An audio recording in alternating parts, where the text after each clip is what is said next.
আমাদের বডি থেকে কোনো কিছু দেহের বাইরে বেরিয়ে যায়, সেটাকে বলা এক্সক্রিশন। তো এক্সক্রিশন প্রসেসের মধ্যে অনেকগুলো অর্গ্যান পড়ে, তার মধ্যে মোস্ট ইম্পর্টেন্ট যে অর্গ্যানটাকে নিয়ে আমরা আলোচনা করব সেটা হচ্ছে আজকে আমাদের কিডনি বা ইউরিনারি সিস্টেম।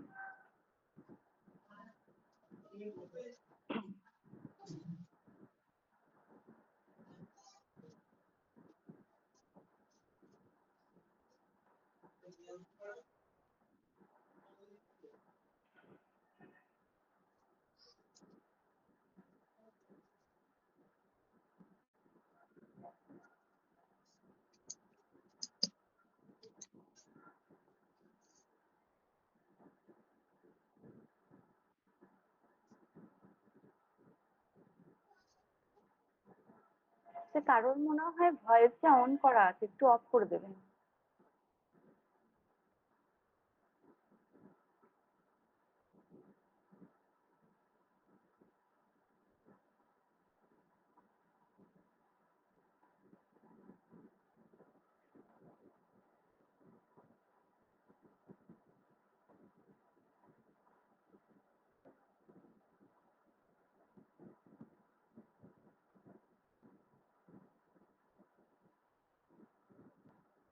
আচ্ছা, এক্সক্রিয়েটরি সিস্টেম কি? Excretory system is a passive biological system that remove কি রিমুভ করে? এটা একটা বায়োলজিক্যাল সিস্টেম যেটা আমাদের বডির কি রিমুভ করে? এক্সেস আননেসেসারি মেটেরিয়াল, মানে যেগুলো আমাদের বডির আর দরকার নেই, সেই এক্সেস আননেসেসারি অপ্রয়োজনীয় মেটেরিয়াল গুলোকে বডি থেকে রিমুভ করে from body fluid and organism and help maintain internal chemical homeostasis to and prevent damage of the body. এই এক্সক্রিশন গুলো করে কি লাভ হয় বডির? তার কেমিক্যাল হোমোস্ট্যাসিসটাকে সে বজায় রাখতে পারে, মেনটেন করতে পারে। হোমোস্ট্যাসিস মানে কি? মানে হোমোস্ট্যাসিস মানে হচ্ছে কোনো কিছু বাইরের পরিবর্তন হলেও ভেতরের ইন্টারনালি সেটা আনচেঞ্জড অবস্থায় থাকবে। মানে কিডনি ইউরিনকে পাস করাচ্ছে, ইউরিনকে দরকার নেই বডির, এক্সেস ইউরিনের সাথে বিভিন্ন ওয়েস্ট মেটেরিয়াল, বর্জ্য পদার্থ সব বডির বাইরে বার করে দিচ্ছে। এর জন্য বডির ভেতরে কিন্তু কোনো ক্ষতি হচ্ছে না, কোনো চেঞ্জ হচ্ছে না। ইন্টারনালি বডি যেমন তেমনই থাকছে, শুধু আননেসেসারি মেটেরিয়াল গুলোকে পাস করিয়ে দিয়ে বডির ড্যামেজটাকে রক্ষা করছে। তো অপ্রয়োজনীয় জিনিস বিভিন্ন অর্গানের মধ্যে দিয়ে দেহের বাইরে বার করিয়ে দেওয়াটার নামই হচ্ছে এক্সক্রিশন। এটাকেই বলা হচ্ছে excretory system. What are the 5 excretory organ? আমাদের হিউম্যান বডিতে 5টা এক্সক্রিয়েটরি অর্গান আছে। কি? Skin, liver, large intestine, lung, kidney. স্কিনের মধ্যে দিয়ে কি বেরোচ্ছে? আমাদের ঘাম বেরোচ্ছে, আমাদের যেটা পার্সপিরেশন, ঘাম। লিভার থেকে কি বেরোচ্ছে? লিভার সিক্রেট করে আমাদের বাইল। বাইল মানে কি? পিত্তরস। সেই লিভারের সাথে অনেক কিছু ওয়েস্ট মেটেরিয়াল, মানে ওই বাইলের সাথে মিক্স হয়ে কিছু ওয়েস্ট মেটেরিয়াল আমাদের দেহের বাইরে স্টুলের সাথে বেরিয়ে যাচ্ছে। লার্জ ইন্টেস্টাইনও তাই। আমরা যখন খাবার খাচ্ছি, লার্জ ইন্টেস্টাইন মানে আমাদের বৃহদান্ত। আমরা যখন কোনো কিছু খাবার খাচ্ছি, ইসোফেগাস বা খাদ্যনালীর মাধ্যমে সেটা আমাদের স্টমাকে গিয়ে পৌঁছাচ্ছে। এবার ডাইজেস্টিভ এনজাইমের দ্বারা আস্তে আস্তে সেটা ডাইজেস্ট হতে শুরু হচ্ছে। ডাইজেস্ট হওয়ার পর যে খাবার বা পুষ্টি সেখান থেকে সংগ্রহ করতে হবে, অ্যাবসর্ব করতে হবে, সেটাকে বডি অ্যাবসর্ব করছে। বাকিটা ওয়েস্ট বা বর্জ্য হিসাবে আস্তে আস্তে বার করছে। কিসের মধ্যে দিয়ে বার করছে? Small intestine, large intestine, rectum, তারপর অ্যানাস, সেখান থেকে স্টুল হয়ে বেরিয়ে যাচ্ছে। তাহলে লিভারও একটা এক্সক্রিশনের ওয়ে, লার্জ ইন্টেস্টাইনও একটা এক্সক্রিশনের ওয়ে, স্কিনও একটা এক্সক্রিশনের আমাদের ওয়ে বা ট্র্যাক। আর কি? লাং। লাং কি? লাং কি আমাদের ছাড়ছে? কার্বন ডাই অক্সাইডকে ছাড়ছে। আমরা অক্সিজেন নিচ্ছি বা এনভায়রনমেন্ট থেকে, এবং যখন সেটা বাইরে বার করছি কি হিসাবে বার করছি? কার্বন ডাই অক্সাইড হিসাবে। লাংসও একটা ওয়ে এক্সক্রিশনের। আর একটা খুব গুরুত্বপূর্ণ মোস্ট সেনসিটিভ ওয়ে, সেটা হচ্ছে কিডনি। কিডনি কি করে? ইউরিনকে ফিল্টার করে। ইউরিন কে তৈরি করে? আমাদের নেফ্রন। নেফ্রন থেকে যখন ইউরিন তৈরি হয়, সেই ইউরিনকে ফিল্টার করে আমাদের কিডনি। ফিল্টার করে যেটুকু তার পাস করানোর দরকার, এক্সেস ওয়াটার বা ওয়েস্ট মেটেরিয়াল গুলো, সেগুলোকে কিডনি ছেঁকে নেয়, বাকিটা আবার আমাদের ব্লাডেতে ফিরিয়ে দেয়, মানে ব্লাড স্টেম বা রক্ত প্রবাহের মধ্যে ফিরিয়ে দেয়। তাহলে এই 5টা সিস্টেম আমাদের বডিতে কাজ করছে এক্সক্রিরেটরি সিস্টেম হিসেবে। Together these organs make up the excretory system. They all excrete waste, but they do not work together in the same way. তারা কিন্তু সবাই একটা সেম ওয়ের মধ্যে দিয়ে কাজ করছে না। সেম ওয়ের মধ্যে দিয়ে কিভাবে করবে? কিডনির ফিল্টারের রাস্তা আলাদা, লিভার ইন্টেস্টাইনের ফিল্টারের রাস্তা আলাদা, লাংস যে অক্সিজেন বার করছে তার ট্র্যাক আলাদা, মানে সবাই আলাদা আলাদা রুটে কাজ করছে, কিন্তু কাজটা হচ্ছে ওয়েস্ট মেটেরিয়ালকে রিমুভ করা, এক্সক্রিশন করা বডি থেকে। এই গেল আমাদের 5টা এক্সক্রিরেটরি সিস্টেম, যেটার মধ্যে দিয়ে হোমোস্ট্যাসিস প্রক্রিয়ার মধ্যে দিয়ে, মানে বাইরে বেরিয়ে যাচ্ছে, ইন্টারনালি অক্ষত থাকছে। এই সিস্টেমটার মধ্যে দিয়ে আমাদের বডি তার ড্যামেজটাকে প্রিভেন্ট করে। তাহলে what is excretory system and excretory system কি কি অর্গান নিয়ে হয়, এইটুকু আমরা জানলাম। এবার আমরা নেক্সট পার্টে আসি। The urinary system includes your kidney, ureter, bladder, urethra. আজকে আমরা এক্সক্রিশনের যে জিনিসটাকে নিয়ে আলোচনা করব, সেটা হচ্ছে আমাদের কিডনিকে নিয়ে, মানে যেটা আমাদের ইউরিনারি সিস্টেমটাকে কন্ট্রোল করছে। এই কিডনি পার্ট কতগুলো, মানে কি kidney structure, anatomical structure: kidney, ureter, bladder, urethra. আমরা আগে ছবিটা দেখবো, তারপর থিওরিতে আসবো। এই যে এটা হচ্ছে দুটো আমাদের কিডনি। দুটো কিডনির মাথায় আছে দুটো অ্যাড্রিনাল গ্ল্যান্ড। কিডনি তার নিচে দিয়ে দুটো পাইপের মতো বেরিয়েছে, এইটা হচ্ছে ইউরেটার।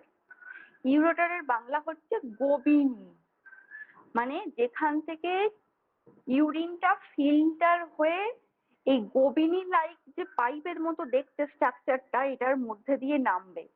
নেমে কোথায় এসে এটাকে অ্যাকুমুলেশন হবে, মানে জড়ো হবে কোথায়? এই ইউরিনারি ব্লাডারের মধ্যে। এটা হচ্ছে ইউরিনারি ব্লাডার। তাহলে ইউরিনটা এসে স্টোর হয় ইউরিনারি ব্লাডারের মধ্যে। ইউরিনারি ব্লাডার থেকে এই ইউরেথ্রা দিয়ে, ইউরেথ্রা মানে মূত্রনালী, সেটা মেলের ক্ষেত্রেই হোক বা ফিমেলের ক্ষেত্রেই হোক, মূত্রনালীর মধ্যে দিয়ে ইউরিনটা পাস করবে দেহের বাইরে। এইটা হচ্ছে বেসিক কিডনির এবং আমাদের ইউরিনারি সিস্টেমের গঠন।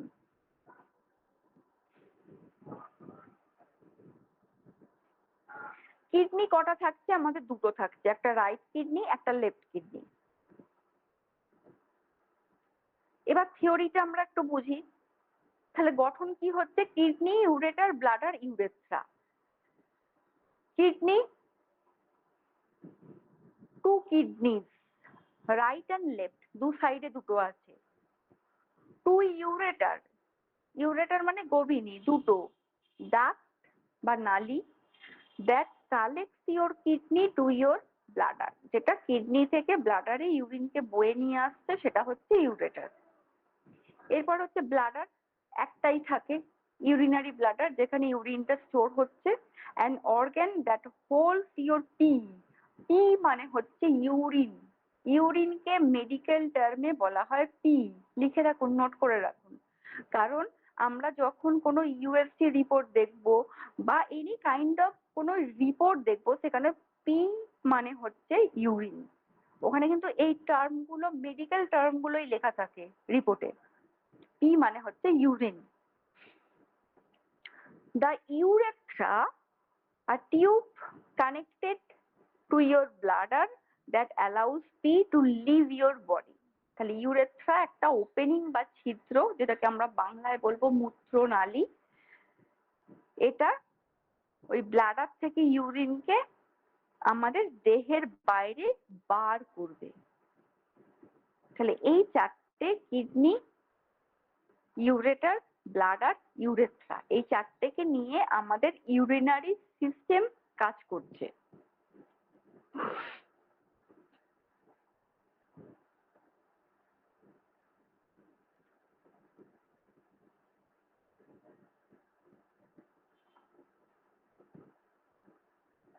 এবার আসবো আমরা function of urinary system or renal system, কি কাজ করে। The system filter your blood. প্রথমেই যে কাজটা ইউরিনারি সিস্টেম করবে সেটা হচ্ছে ব্লাডকে পরিশুদ্ধ করা, ব্লাডকে ফিল্টার করা। Removing waste and excess water, blood থেকে এক্সেস জলটাকে এবং বর্জ্য পদার্থকে টেনে বার করে নিয়ে এসে ফিল্টার করবে। এটা হচ্ছে ফার্স্ট কাজ। The West become P. Material eliminated via the kidney includes nitrogen waste product. তার মধ্যে কি থাকে? Ammonia, uric acid, urea, creatinine, amino acid. এই যে কিডনির মধ্যে দিয়ে পিটা নির্গত হচ্ছে, মানে ইউরিনটা পাস করছে ফিল্টার হয়ে, এর মধ্যে কিছু নাইট্রোজিনাস ওয়েস্ট প্রোডাক্ট থাকে, যেমন ammonia, uric acid, urea, creatinine, amino acid. এই জিনিসগুলো আমরা কোথায় পাবো? আমরা যখন কোনো পেশেন্টকে ব্লাড টেস্ট করতে দিই, এই জিনিসগুলো তো আমরা uric acid level, creatinine level, এগুলো তো আমরা ব্লাডেও পাবো, আমরা ইউরিনেও পাবো। ব্লাডের মধ্যে কি পাবো? ব্লাডের মধ্যে পিওর অবস্থায় পাবো, শুদ্ধ অবস্থায়। এটা পরিমাণে বেড়েছে না কমেছে সেইটা আমরা ডিটেক্ট করতে পারবো। ব্লাড, ধরুন কেউ ইউরিক অ্যাসিড টেস্ট করতে দিচ্ছে পেশেন্টকে, সেখানে ইউরিক অ্যাসিড ব্লাড বলে লিখতে হবে। এবং আমি দেখতে চাইছি কি ইউরিক অ্যাসিড ইউরিনের মধ্যে বৃদ্ধি পেয়েছে কিনা, তখন ইউরিক অ্যাসিড ইউরিন বলে লিখতে হবে। টেস্ট কিন্তু এইভাবে দিতে হয় পেশেন্টকে। শুধু ইউরিক অ্যাসিড লিখে ছেড়ে দিলাম তা কিন্তু নয়। তাহলে আমার জিনিসটা ক্লিয়ার হলো না, আমি সেটাকে ব্লাড থেকে কালেক্ট করব নাকি ইউরিন থেকে কালেক্ট করব, দু জায়গাতেই কিন্তু আমরা পাবো। একটা নির্দিষ্ট পার্সেন্টেজ আছে যেটা আমরা ইউরিনের মধ্যে নর্মাল ধরি, এবং একটা নির্দিষ্ট পার্সেন্টেজ সেটা আমরা ব্লাডের মধ্যে নর্মাল ধরি। কারণ ইউরিন দিয়েও তো এক্সেস যেটা ওয়েস্ট আমাদের সেটা পাস করবে। তাহলে নাইট্রোজিনাস প্রোডাক্ট কি কি বেরোয়? Ammonia, uric acid, urea, creatinine, amino acid, এই ধরনের জিনিসগুলো ইউরিনের মধ্যে দিয়ে পাস হয়। Excess quantities of salt and water. Eliminated waste from the body regulate blood volume and pressure, control levels of electrolytes and metabolites, and regulates blood pH. এবার blood থেকে যদি এই ওয়েস্ট মেটেরিয়াল গুলো এলিমিনেটেড হয়ে যায়, তখন কি হয়? বডি প্রিভেনশন করছে। বডি যদি প্রিভেন্ট থাকে তাহলে কি কি জিনিস কন্ট্রোলে থাকবে? আমাদের blood volume, blood pressure, electrolytes, metabolites. এগুলো কি? এগুলো হচ্ছে খনিজ, মানে আমাদের ব্লাডের মধ্যে যে সোডিয়াম, পটাশিয়াম, ম্যাগনেসিয়াম, এই ধরনের যে জিনিসগুলো থাকে, সেই ইলেকট্রোলাইটস গুলোকে বলা হয় খনিজ। এই ইলেকট্রোলাইটস বা মেটাবোলাইট বা বিপাক ক্রিয়ায় যেগুলো অংশগ্রহণ করে, এই ধরনের জিনিসগুলো ব্লাডের মধ্যে একটা স্থিতিশীল অবস্থায় থাকবে। মানে ব্লাড ফ্লোটাকে বা ব্লাডের চাপটাকে, ভলিউমকে, ঘনত্বকে কোনোভাবে হ্যাম্পার করবে না, কারণ সহজে এক্সক্রিট করে যাচ্ছে তো ওয়েস্ট মেটেরিয়াল গুলো। And regulates blood pH. PH মানে আমাদের ব্লাডের যে অম্লত্ব ক্ষারকত্বের যে ব্যালেন্সটা, সেই পিএইচ লেভেলটাকে বজায় রাখতে সাহায্য করবে। তাহলে এলিমিনেটেড প্রসেসটা যদি সহজে হয়, কিডনির জন্য যদি কোনো সমস্যা না থাকে, তাহলে ব্লাড কিন্তু আমাদের একটা নর্মাল ওয়েতে ফ্লো করবে এবং কোনো সমস্যা হওয়ার কথা নয়।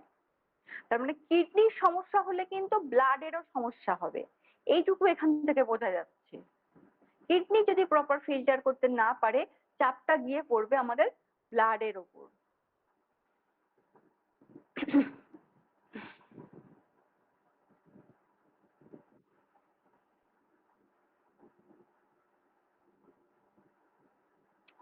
আচ্ছা, এইটা গেল কাজ। এবার where is the location of kidney? কিডনির লোকেশনটা কোথায়, মানে অ্যানাটমিক্যাল লোকেশন, কোন জায়গায় আমাদের কিডনি অবস্থিত থাকে? The position of kidney is just below the rib cage. Rib cage মানে হচ্ছে আমাদের জাস্ট যে রিবস আছে আমাদের 12 জোড়া, রাইট সাইডে 12টা, লেফট সাইডে 12টা, রিব কেজের নিচের দিকে, one and each side of the spine. স্পাইনের দু সাইডে, স্পাইন মানে স্পাইনাল কর্ড। কিডনি কিন্তু প্রপার অ্যাবডোমিনাল রিজিয়নে আমাদের থাকে না, একটু ব্যাক সাইড মানে আমাদের কোমরের দিকটা চেপে থাকে, যেখানে আমাদের রিব কেজ শেষ হচ্ছে, যেখানে আমাদের রিব কেজটা শেষ হচ্ছে, এবং spine, each side of the spine মানে স্পাইনের দু সাইডে। The right kidney is generally slightly lower than the left kidney. Right kidney কি একটু নিচের দিকে থাকে than the left kidney to make space for the liver. Liver কোন দিকে আছে? আমাদের রাইট সাইড। তাহলে এবার রাইট কিডনিকে একটু স্পেস ছাড়তে হবে লিভারের জন্য, রাইট কিডনিকে একটু কম্প্রোমাইজ করতে হবে, কারণ লিভারকে তো তাকে থাকার জন্য একটা স্পেস দিতে হবে। তো লিভারের নিচের দিকে, towards the spine and below the rib cage. কি বললাম? Below the rib cage, towards the spine, স্পাইনের দিকে এবং রিব কেজের নিচে। রাইট কিডনি আর একটু লোয়ারে, যেহেতু লিভার আছে আমাদের ডান দিক চেপে। লেফট কিডনি কিন্তু রাইট কিডনির তুলনায় একটু ওপরে থাকবে, কারণ লেফট সাইডটা কিন্তু সে ফাঁকা পাচ্ছে, সেখানে কিন্তু লিভারের স্পেসটা তাকে দিতে হচ্ছে না। তাহলে রাইট কিডনি একটু নিচের দিকে, লেফট কিডনি একটু উপরের দিকে, স্পাইনের দিকে, towards the spine and rib cage, below the rib cage. The each kidney is approximately 3 centimeter thick and 6 centimeter wide. মোটামুটি 3 সেন্টিমিটার মতো এটা থিকনেস থাকে, আর 6 সেন্টিমিটার মতো এটা ওয়াইড, চওড়া, একটা অ্যাভারেজ মাপ বলা হয়েছে এখানে। and 12 centimetre long, 12 centimetre long. এটা অ্যাডাল্ট হিসাবে বলা হচ্ছে, মেল ফিমেল আলাদা করে নয়, একটা অ্যাডাল্ট কিডনির সাইজ অ্যাপ্রক্সিমেটলি এরকম হয়।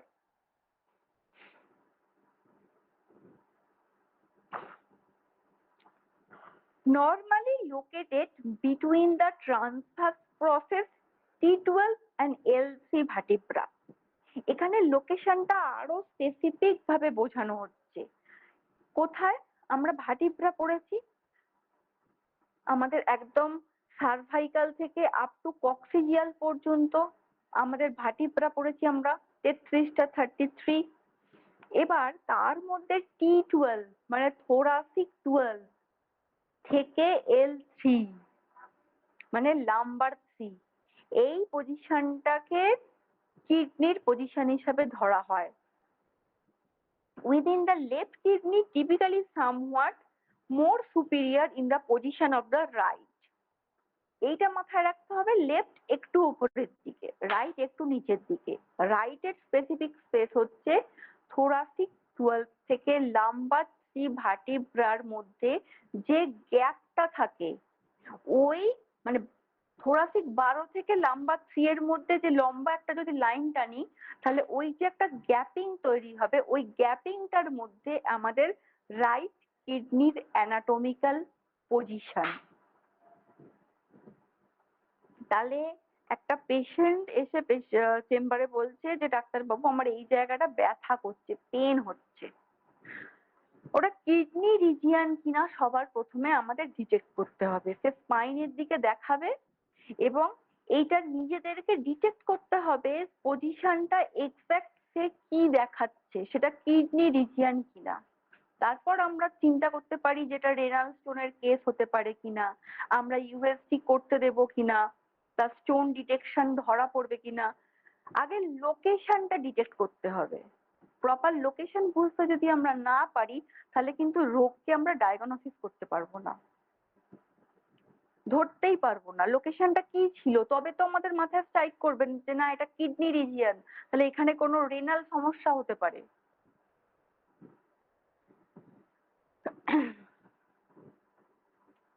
আচ্ছা, এবার ইন মেল ছেলেদের ক্ষেত্রে অ্যাভারেজ ওয়েট থাকে রাফলি প্রায় 129 gram for right and 137 gram for left. রাইটটা একটু ছোট হয়, যেহেতু একটু নিচের দিকে থাকে তাই তার সাইজ গ্রামেতেও একটু কম, মোটামুটি 129 অ্যাভারেজ, আর 137 লেফট। গ্রাম হিসাবে ধরা হচ্ছে কিডনির ওজনকে। In case of adult male, in female the average weight of this organ 108 gram right এবং 116 গ্রাম হচ্ছে লেফট। মেল ফিমেল আলাদা করে একটা অ্যাভারেজ মাপ বোঝানো হয়েছে, এত গ্রাম করে থাকে। সব সময় লেফটটা একটু নিচে থাকবে, একটু ছোট থাকবে এবং ওজনে কম হবে, আর রাইটটা একটু বড়, একটু উপরের দিকে সুপিরিয়র এবং ওজনে একটু বেশি।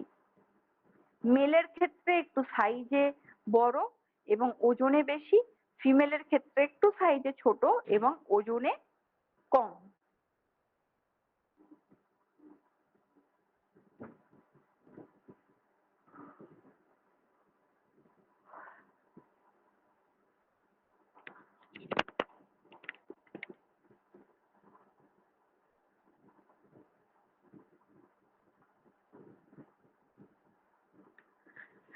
Kidney R two bin shaped organ.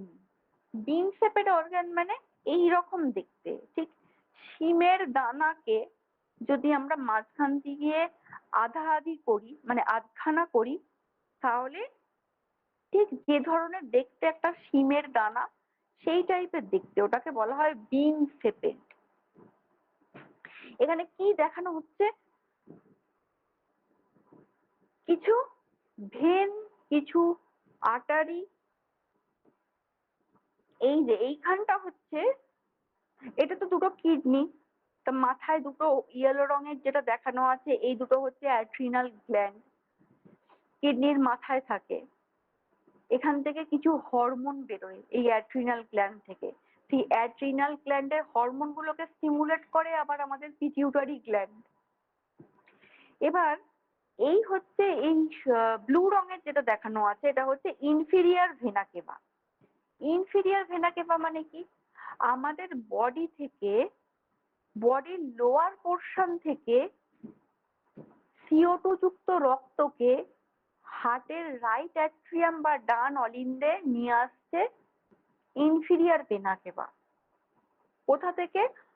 Lower part of the body, নিচের দিক থেকে। তাহলে কিডনি কোথায় আছে? কিডনি তো আছে আমাদের নিচের দিকে। এবার সুপিরিয়ার ভেনা কেভা বলে আর একটা ভেন আছে, যে ভেনটার কাজ হচ্ছে এই CO2 যুক্ত ব্লাডকে upper part of the body থেকে হার্টে ফিরিয়ে নিয়ে আসা। কোথায় নিয়ে আসবে? রাইট অ্যাট্রিয়াম বা ডান অলিন্দ। ও প্রত্যেককেই এসে ডান অলিন্দেতে জড়ো হতে হবে।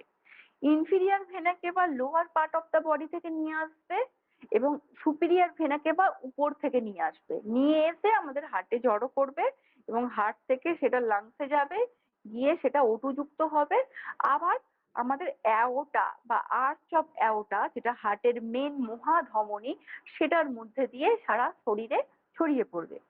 তাহলে সুপিরিয়ার ভেনা কেভা এবং ইনফিরিয়ার ভেনা কেভা হচ্ছে ভেন, যেটা কি বহন করে? কার্বন ডাই অক্সাইড যুক্ত রক্ত বহন করে।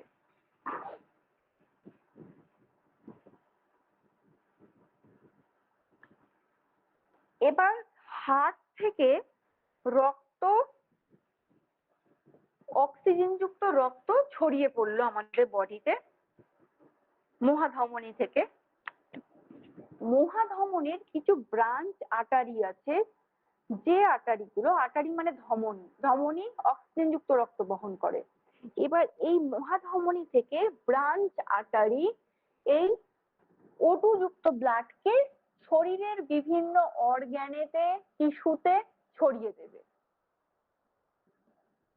এখানে দেয়া আছে কি রেনাল আর্টারি, তার মানে রেনাল আর্টারি হচ্ছে একটা আর্টারি যেটা অক্সিজেন যুক্ত ব্লাডকে আমাদের কিডনিকে সাপ্লাই করছে। তাহলে কিডনির ব্লাড সাপ্লাই কি?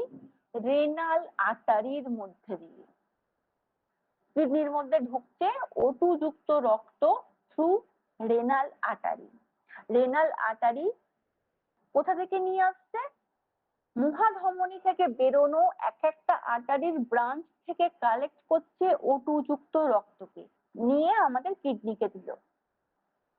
এবার কিডনি থেকে বার করতে হবে, তখন রেনাল ভেন, রেনাল ভেন তখন কি করবে?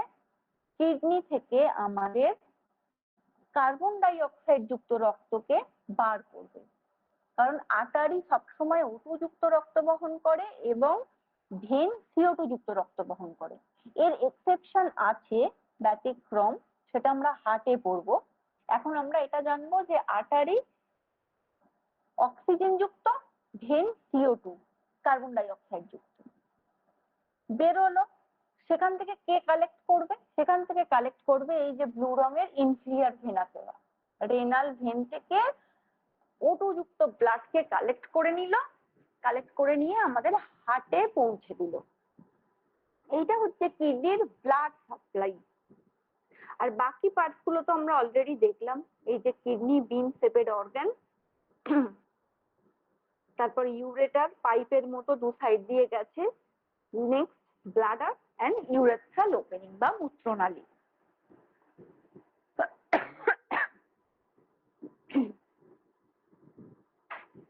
এখানেও সেম ছবি দেখানো আছে, right kidney, left kidney, ureter,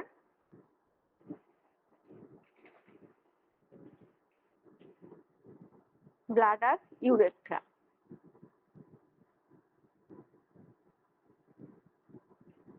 এখানে না L12 T12 থেকে L3 এই যে পজিশনটা কিডনির বললাম অ্যানাটমিক্যাল, এইটা দেখানো আছে।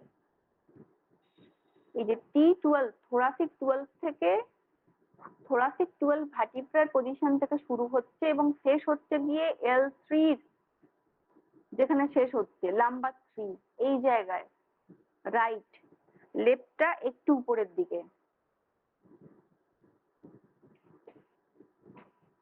একদম স্লাইড উপর নিচে থাকে, খুব বেশি ডিফারেন্স না, লিভারের জন্য একটু উপর নিচে থাকে মাপটা।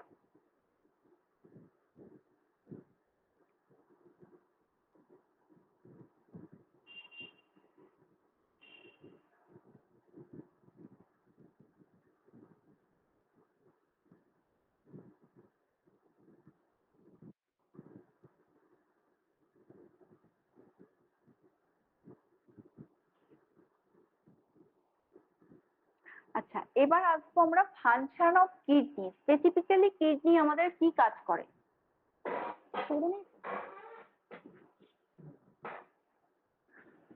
The main function of kidney একটা হচ্ছে formation of urine, maintaining water and electrolyte balance, মানে ইউরিনকে তৈরি করছে, কিডনির কোন জায়গাটা? কিডনির নেফ্রন। আর maintaining water and electrolyte balance, আমাদের বডিতে খনিজের ভারসাম্য। ব্লাডের মধ্যে সোডিয়াম, পটাশিয়াম, ম্যাগনেসিয়াম, ক্যালসিয়াম বিভিন্ন খনিজের বা ইলেকট্রোলাইটস এর ব্যালেন্সটাকে রক্ষা করছে। আর অ্যাসিড বেস ব্যালেন্স মানে পিএইচ ব্যালেন্স সেটাকে দেখছে। রিমুভাল অফ ওয়েস্ট প্রোডাক্ট মানে purification of blood by removal of waste product and most important function of kidney। তাহলে মেন কাজ হচ্ছে কিডনির ওয়েস্ট মেটেরিয়ালকে রিমুভ করছে এবং তার জন্য সে বডির ইন্টারনাল হেমোস্ট্যাসিসকে ঠিক রাখছে, ইলেকট্রোলাইট, পিএইচ ব্যালেন্স এগুলোর ভারসাম্য রক্ষা হচ্ছে, আর ইউরিন ফরমেশন করছে। এই কাজটা আমরা অলরেডি জেনে গেছি মেন কাজ কিডনির। এগুলো ছাড়াও কিডনির আরো কিছু কাজ আছে ইউরিন ফরমেশন আর ফিল্টার করা ছাড়া। আচ্ছা, মেটেরিয়ালস এলিমিনেটেড ভায়া কিডনি নাইট্রোজেনাস মানে এই পয়েন্টটা বললাম, ammonia, uric acid, urea, creatinine কি কি রিমুভ করে কিডনি ইউরিনের সাথে। নেক্সট কাজ হচ্ছে balance mineral and chemical.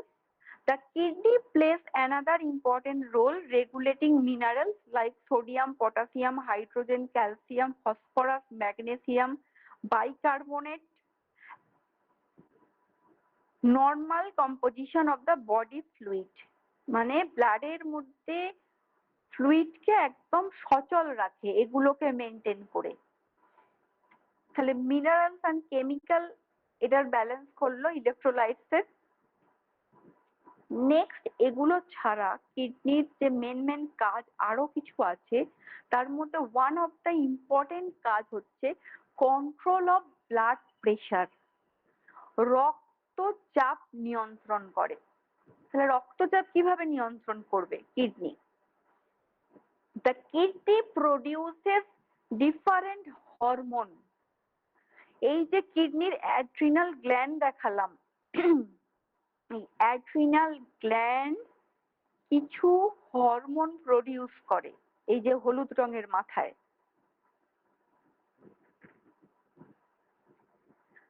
Produces different hormone যেমন রেনিন, অ্যাঞ্জিওটেনসিন, অ্যালডোস্টেরন, প্রোস্টাগ্ল্যান্ডিন, এগুলো এক একটা হরমোনের নাম যেগুলো কিডনি থেকে তৈরি হয়, কিডনির অ্যাড্রিনাল গ্ল্যান্ড থেকে এটা তৈরি হয়।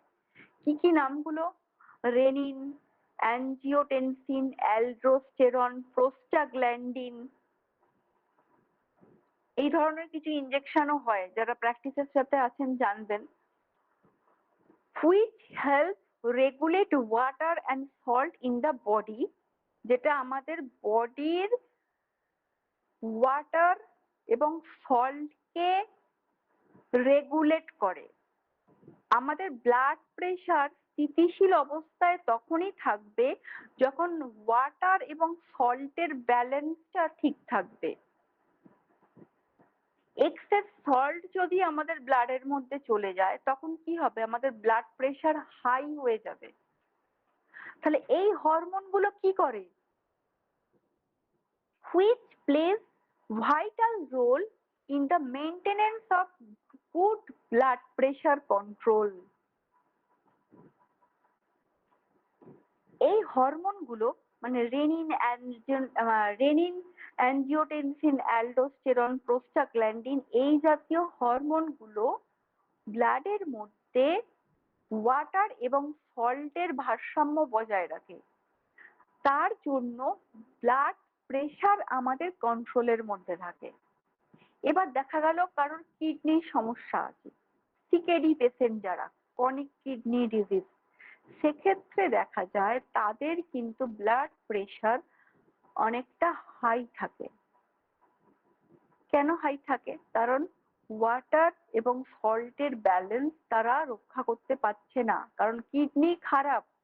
কিডনি খারাপ হওয়ার জন্য রেনিন, অ্যাঞ্জিওটেনসিন, অ্যালডোস্টেরন এই হরমোনগুলোকে সে প্রডিউস করতে পারছে না।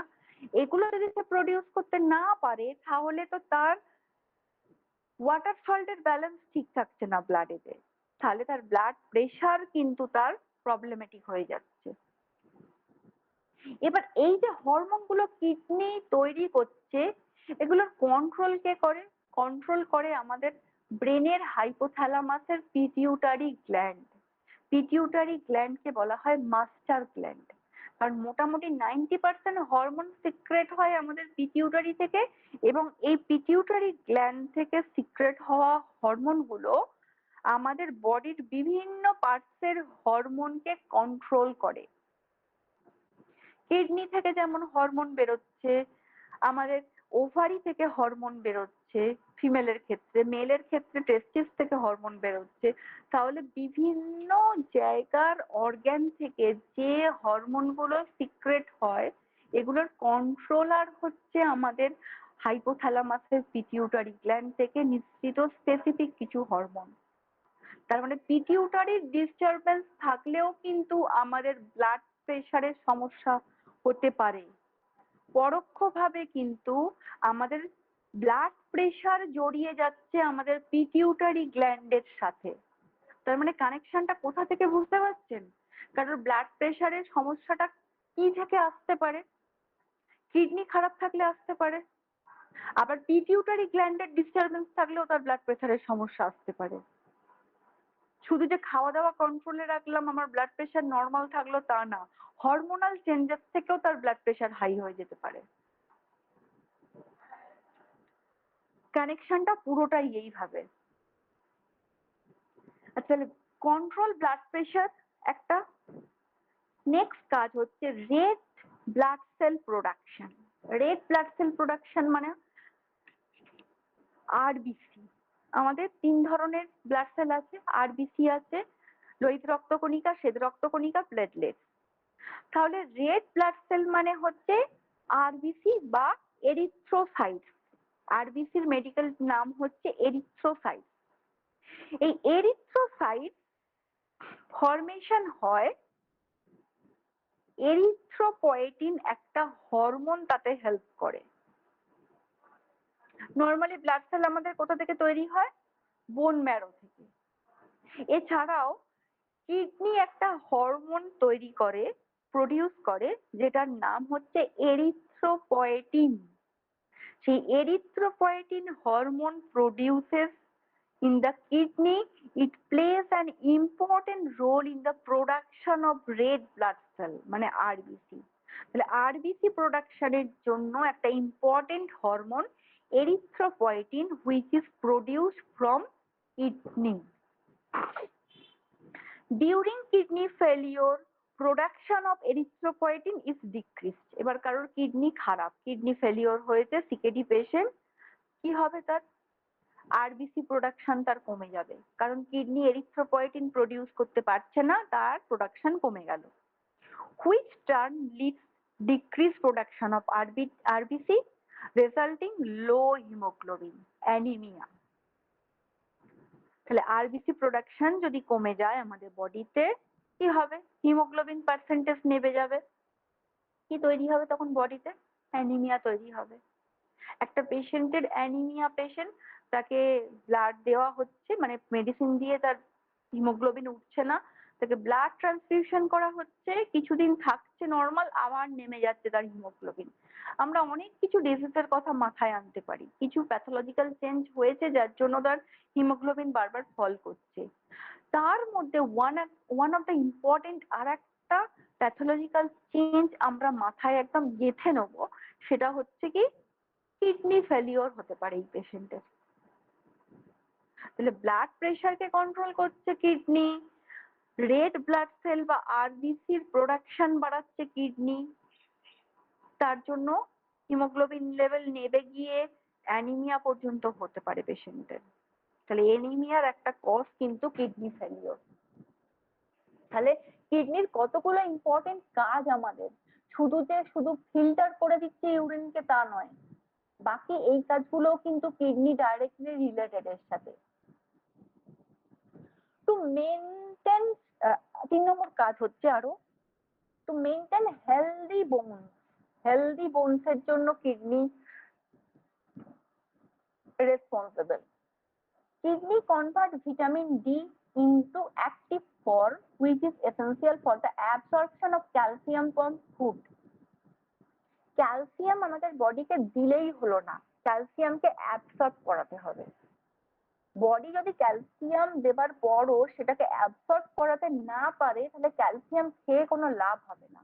একটা এজেড পিপিলের মোটামুটি 55, 60, 65 এরকম বয়সের পর ক্যালসিয়াম অ্যাবসর্পশন ক্ষমতা কমে যায়। তাকে বাইরে থেকে প্রচুর ক্যালসিয়াম দেওয়া হচ্ছে একটা পেশেন্টকে, কিন্তু বডি ক্যালসিয়ামকে শোষণ করাতে পারছে না, অ্যাবসর্ব করাতে পারছে না। কিডনি কি করে, ভিটামিন ডি কে তার অ্যাক্টিভ ফর্মে রূপান্তর করে। কারণ ক্যালসিয়ামকে অ্যাবসর্ব করাতে গেলে ভিটামিন ডি কে তার অ্যাক্টিভ ফর্মে অ্যাক্টিভ হতে হবে। আমি ক্যালসিয়াম বা ভিটামিন ডি বডিতে দিলেই আমার বোনসের গ্রোথ একদম ঠিক হয়ে যাবে না, ততক্ষণ পর্যন্ত যতক্ষণ না কিডনি এই ভিটামিন ডি কে তার অ্যাক্টিভ ফর্মে রূপান্তর করবে ক্যালসিয়ামকে অ্যাবসর্পশন করানোর জন্য। তাহলে কিডনি অ্যাক্টিভ ফর্মে রূপান্তর করলো ভিটামিন ডি কে, দিয়ে অ্যাবসর্পশন প্রসেসটা তার ঘটলো। এবং ক্যালসিয়াম ঠিক থাকলে কি কি ভালো থাকবে, টিথ, বোনস এগুলো আমাদের হেলদি থাকবে। During kidney failure decrease active vitamin D leads to decrease growth of bones. Kidney যদি ফেল করে তাহলে ভিটামিন ডি তার অ্যাক্টিভ ফর্মে রূপান্তর হতে পারবে না, তখন তার বডির মধ্যে নানান সমস্যা হবে, হাড়ের সমস্যা, দাঁতের সমস্যা। কারণ ক্যালসিয়াম যেখানে যেখানে দরকার সেখানে প্রপারলি অ্যাবসর্ব হতে পারবেই না কিডনি যদি কাজ না করে ঠিক করে। ব্লাড প্রেশারকে কন্ট্রোল করছে, আমাদের আরবিসি কে তৈরি করছে, বোনসকে হেলদি রাখছে, ক্যালসিয়াম অ্যাবসর্পশন করাচ্ছে আমাদের বডিকে, এতগুলো পার্টসের ওপর কাজ করছে আমাদের কিডনি। তাহলে শুধুমাত্র ওয়েস্ট মেটেরিয়াল রিমুভ করাটাই কিডনির কাজ নয়, তার সাথে আরো কিছু স্পেসিফিক কাজ আমরা জানলাম, এবং যেগুলো clinically is very important for diagnosis of the disease. ডিজিজকে ডায়াগনোসিস করতে গেলে এইগুলো মাথায় রাখতে হবে।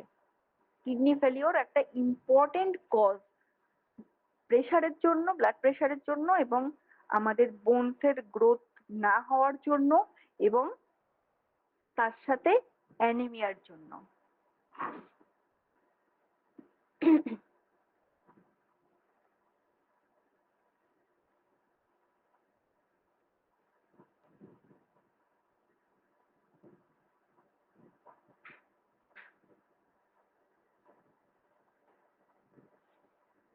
এবার আসবো আমরা স্ট্রাকচার অফ কিডনি।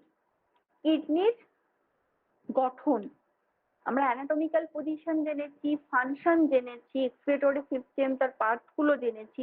এবার আমরা জানবো স্ট্রাকচার অফ কিডনি, কিডনির যে গঠন। Externally kidney are surrounded by 3 layer. Externally মানে বাইরের দিক থেকে কিডনি 3টে লেয়ার আছে। কি কি? একটা আউটার লেয়ার, তারপর মিডল লেয়ার, আর একটা হচ্ছে ইনার লেয়ার। আউটার লেয়ার তার নাম হচ্ছে renal ফাসা। The outermost layer of the kidney is called renal fossa. Second layer হচ্ছে perirenal fat capsule. Perirenal fat capsule কোনটা? কিডনির middle layer. Third innermost layer হচ্ছে রেনাল ক্যাপসিউল। তাহলে 3টে লেয়ার, একটা বাইরের লেয়ার সেটা হচ্ছে রেনাল ফাসা, মিডল লেয়ার হচ্ছে পেরিরেনাল ফ্যাট ক্যাপসিউল, থার্ড বা ইনার লেয়ার হচ্ছে রেনাল ক্যাপসিউল। এই 3টে লেয়ার তো কিডনির আছে। এটা ছাড়া ইন্টারনালি কিডনিকে 3টে রিজিয়নে ভাগ করা হয়। কি কি 3টে region? Outer cortex, inner medulla, renal pelvis. Cortex, medulla, pelvis. Outer cortex বলতে মানে এটা কিডনির আউটার রিজিয়ন, বাইরের দিকের রিজিয়ন। ইনার মেডুলা, মেডুলা রিজিয়নটা হচ্ছে কিডনির মাঝখানে, অ্যান্ড রেনাল পেলভিস তার ভিতরে। এখানে একটা ছবি দেখি আমরা আগে, এই যে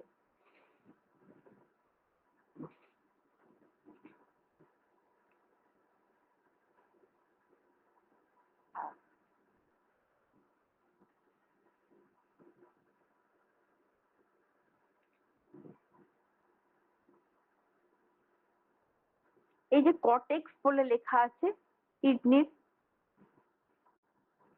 এটা হচ্ছে আউটার কর্টেক্স। তার বাইরে হচ্ছে রেনাল ক্যাপসিউল লেয়ার, বাইরের দিকটা হচ্ছে লেয়ার, লেয়ার ক্রস হলো এক্সটার্নালি। এবার ইন্টারনাল পার্ট শুরু হচ্ছে কিডনির। ইন্টারনাল পার্টে তিনটে রিজিয়নেতে ভাগ করা হয়েছে কিডনিকে। আউটার কর্টেক্স, এই যে কর্টেক্স। সেকেন্ড হচ্ছে কি মেডুলা, এই যে মেডুলা, মেডুলারি পিরামিড যেখানটা লেখা আছে এই পার্টটা হচ্ছে মেডুলা। তাহলে কর্টেক্স, মেডুলা, তারপর হচ্ছে পেলভিস, এই হচ্ছে কিডনির pelvis.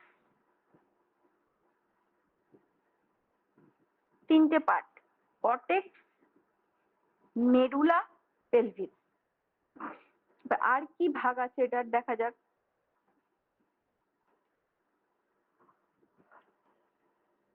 The renal cortex is granular due to presence of nephron. তার মানে আউটার পার্ট বলেছি, কিডনির তিনটে রিজিয়নের মধ্যে আউটার পার্টের নাম হচ্ছে কি কর্টেক্স। এই কর্টেক্স রিজিয়নটা হচ্ছে গ্র্যানিউলার।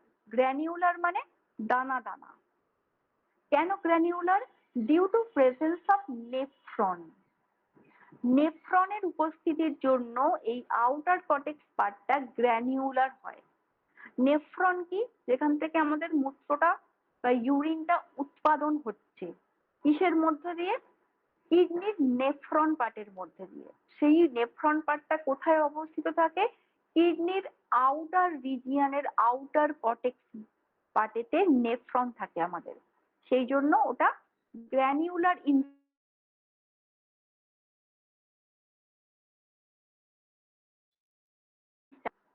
Nephron the functional unit of kidney.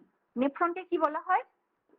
Functional, এই যে এখানে লেখা আছে ফাংশনাল ইউনিট অফ কিডনি, মানে কিডনির ফাংশনাল ইউনিট। কেন বলা হয়? কারণ ইউরিনটা তৈরি হয় নেফ্রন থেকে, সেই জন্য বলা হয় functional unit of kidney is called nephron. অনেক সময় মাল্টিপল চয়েস ছোট কোয়েশ্চেনে আসে যে ফাংশনাল ইউনিট অফ কিডনি কাকে বলা হয়? নেফ্রন। এগুলো important for exam purpose. There are about 1 million of nephron each kidney.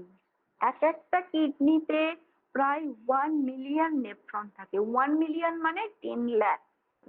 তাহলে 10 লাখ পার kidney. 85% of nephron are located in the renal cortex. renal cortex মানে আউটার কর্টেক্স। 100 ভাগের মধ্যে প্রায় 85% নেফ্রন প্রেজেন্ট থাকে আমাদের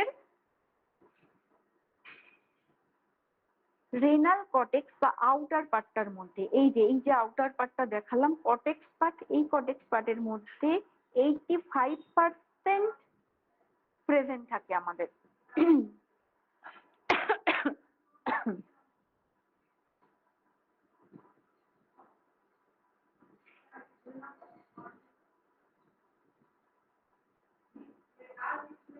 এটাকে বলা হয় কর্টিক্যাল নেফ্রন। কি বলা হয়? যে নেফ্রন পার্টটা আউটার কর্টেক্স বা রেনাল কর্টেক্স রিজিয়নে থাকে সেটাকে বলা হয় কর্টিক্যাল নেফ্রন। আর 15% আর লোকেটেড ইন মেডুলা, সেটাকে বলা হয় জাক্সটা মেডুলারি নেফ্রন। এই যে আরেকবার আমি দেখাই ক্লিয়ার হবে। এই যে কর্টেক্স পার্টটা, তিনটে পার্ট বলেছি কিডনির, আউটার কর্টেক্স, ইনার মেডুলা, তারও ভেতরে আছে পেলভিস। 85% অফ নেফ্রন প্রেজেন্ট থাকে এই কর্টেক্স পার্টের মধ্যে, আর মেডুলা পার্টের মধ্যে থাকে 15% নেফ্রন। এই 15% নেফ্রন যেটা মেডুলা পার্টের মধ্যে থাকে সেগুলো বলা হয় জাক্সটা মেডুলারি নেফ্রন। আর যেগুলো আমাদের ইনার কর্টেক্স, এই আউটার কর্টেক্স এর মধ্যে থাকে সেগুলোকে বলা হয় কর্টিক্যাল নেফ্রন। তাহলে দুটো টাইপের নেফ্রন হয়, cortical nephron and juxtamedullary nephron.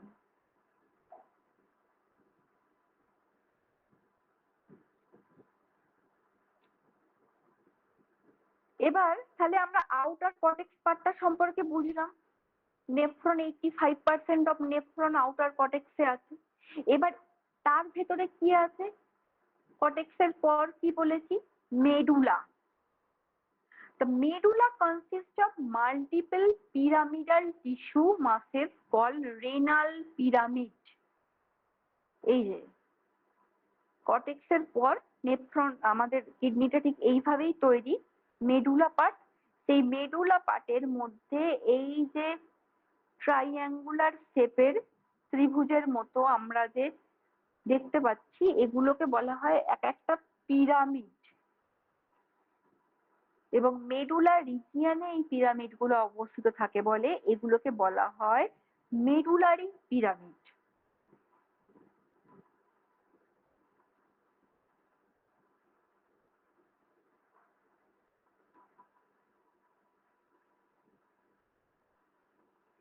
In between the renal pyramid are the renal columns.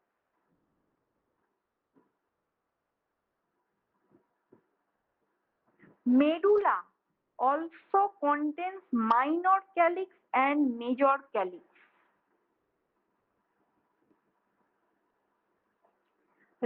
এই যে পিরামিড, তার মধ্যে এই ছবিটা যদি আমরা দেখি দেখতে পাবো আর একটা স্ট্রাকচার। এই যে মেডুলা, তার ভিতরে আর একটা স্ট্রাকচার, এগুলোকে বলা হয় মেজর ক্যালিক্স, মাইনর ক্যালিক্স। এই যে ভেতরে এই পার্টস গুলো, খাঁজগুলো ক্যালিক্স বলে লেখা আছে। ক্যালিক্সের একটু যেগুলো বড় সেগুলো মেজর, একটু যেগুলো ছোট সেগুলো হচ্ছে মাইনর। তাহলে কিডনির মিডিল লেয়ারের মানে মিডিল রিজিয়নের মেডুলারি পার্টের মধ্যে দু ধরনের স্ট্রাকচার পাওয়া যায়। একটা হচ্ছে মেডুলারি পিরামিড স্ট্রাকচার, পিরামিডের মতো দেখতে, আর একটা হচ্ছে major calyx and minor calyx.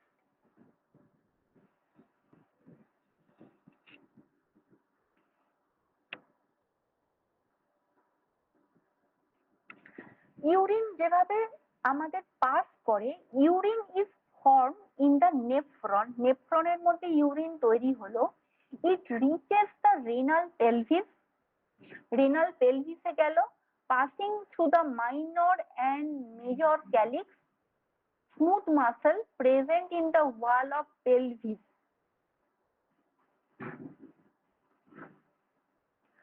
Urine তৈরি হওয়ার পর সেটা কোথায় গেল? নেফ্রনের মধ্যে আউটার কর্টেক্স পার্টে ইউরিন তৈরি হলো, যেখানে 85% নেফ্রন আছে। সেটা গেল কোথায়? আমাদের মেডুলারি পার্টে। মেডুলারি পার্টের পিরামিডাল এবং মাইনর অ্যান্ড মেজর ক্যালিক্স পার্টকে ক্রস করলো ইউরিন। ক্রস করে কোথায় আসছে? 3 নম্বর যে রিজিয়নটা বলেছি, এই যে থার্ড রিজিয়নের নাম কি বলেছি? পেলভিস। এই জায়গাটা হচ্ছে পেলভিস, অ্যারো চিহ্ন দেয়া আছে। তাহলে pyramid, major calyx, minor calyx cross করে এলো পেলভিসের মধ্যে ইউরিনটা। পেলভিসটা কন্টিনিউ হয়েছে ইউরেটার হিসাবে, গোবিনি হিসাবে, মানে লাস্ট পয়েন্ট অফ পেলভিস। এই যে পেলভিস,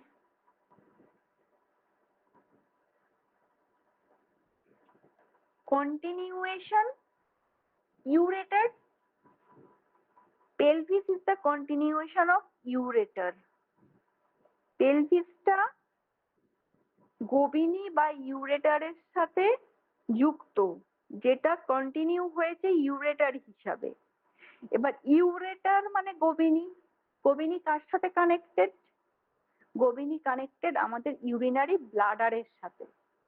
তাহলে এবার ব্যাপারটা কি দাঁড়ালো, এই কর্টেক্স রিজিয়ন নেফ্রন ইউরিন উৎপাদন হলো, হয়ে এলো আমাদের মেডুলারি পার্টেতে, মেডুলারি পার্টের pyramidal and major calyx minor calyx K cross করলো ইউরিন, ক্রস করে কোথায় আসবে আমাদের পেলভিস পার্টেতে।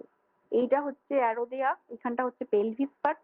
পেলভিস পার্টটা কন্টিনিউ হয়েছে আমাদের ইউরেটারের সাথে, মানে ending point of pelvis continuation as ureter, এই যে ইউরেটারের সাথে যুক্ত। ইউরেটার বা গোবিনী ইউরিনটাকে বয়ে নিয়ে যাচ্ছে আমাদের ইউরিনারি ব্লাডারের মধ্যে, এবং ব্লাডারের মধ্যে ইউরিন জমা হচ্ছে এবং সেখান থেকে ইউরেথ্রাল ওপেনিং এর মধ্যে দিয়ে পাস হয়ে যাচ্ছে ইউরিন হিসাবে। এই গেল আমাদের কিডনি স্ট্রাকচার। আমরা এইটা মনে রাখলেই একটা ছবির মতো চিত্র আমাদের ফুটে উঠবে যে ইউরিনটা কোথা থেকে এসে কিভাবে পাস হয়। এবার আমরা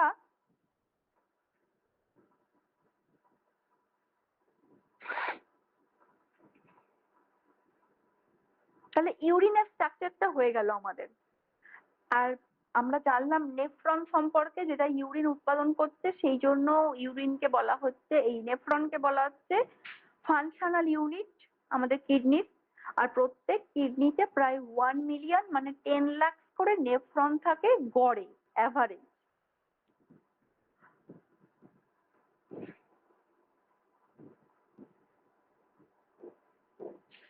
এবার আসি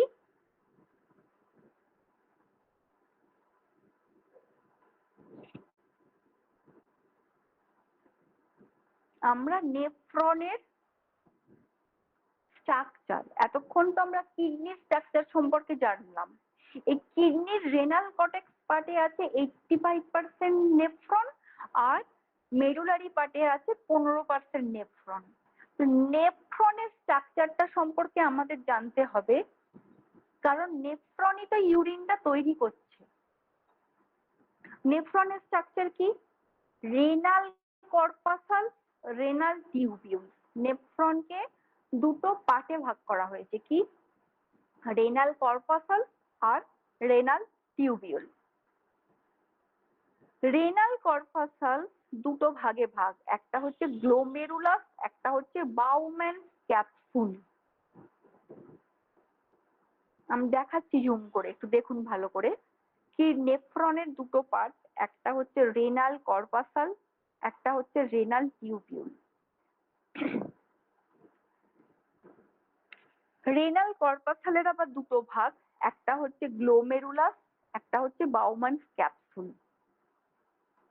আবার রেনাল টিউবিউলের 4টে পার্ট, কি? পিসিটি। পিসিটির পুরো নাম হচ্ছে proximal convoluted tubule, loop of Henle, হেনলির লুপ বা লুপ অফ হেনলি। এই বিজ্ঞানীটা আবিষ্কার করেছিল, তার নাম অনুসারে নাম হয়েছে হেনলি। হেনলি তার নাম ছিল, loop of Henley. Third part হচ্ছে রেনাল টিউবিউলস এর ডিসিটি, ডিস্টাল কনভোলেটেড টিউবিউল। তারপর হচ্ছে সিডি, সিডি মানে হচ্ছে কালেক্টিং ডাক্ট। তাহলে এটা হলো নেফ্রনের স্ট্রাকচার।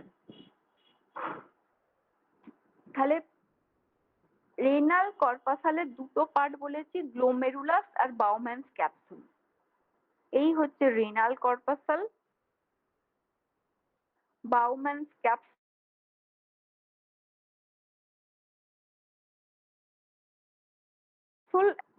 ছবিতে আমরা দেখতে পাচ্ছি। বাউম্যানস ক্যাপসুল, গ্লোমেরুলাস, ভেতরের দিকে পেঁচানো অংশটা হচ্ছে গ্লোমেরুলাস, উপরটা হচ্ছে আমাদের বাউম্যানস ক্যাপসুল। দুটোই কিসের পার্ট? রেনাল কর্পাসালের পার্ট। রেনাল কর্পাসাল কিসের পার্ট? কিডনি, এই আমাদের নেফ্রনের পার্ট। গ্লোমেরুলাস ফিল্ট্রেশন রেট বা জিএফআর, এটা একটা ইম্পর্টেন্ট জিনিস, একটু বলে রাখি। It is the amount of glomerular filtrate form in all nephrons of both kidney per minute। মানে এই গ্লোমেরুলার পার মিনিটে কতটা পরিমাণ ইউরিনকে ফিল্টার করছে সেটাকে বলা হয় গ্লোমেরুলার ফিল্ট্রেশন রেট। সেটা 125 ml পার মিনিট, প্রত্যেক মিনিটে করছে। আর per day 180 litre glomerular filtration rate. কিভাবে পাস হচ্ছে এটা আমাদের খুব ইম্পর্টেন্ট। ফার্স্ট, এই যে গ্লোমেরুলার যেটা রেনাল ক্যাপসিউল পার্টের মধ্যে অবস্থিত, ইউরিন ফর্ম হলো ফার্স্ট হয়ে নামছে কোন পার্টসের মধ্যে দিয়ে? রেনাল টিউবিউল পার্টের মধ্যে দিয়ে।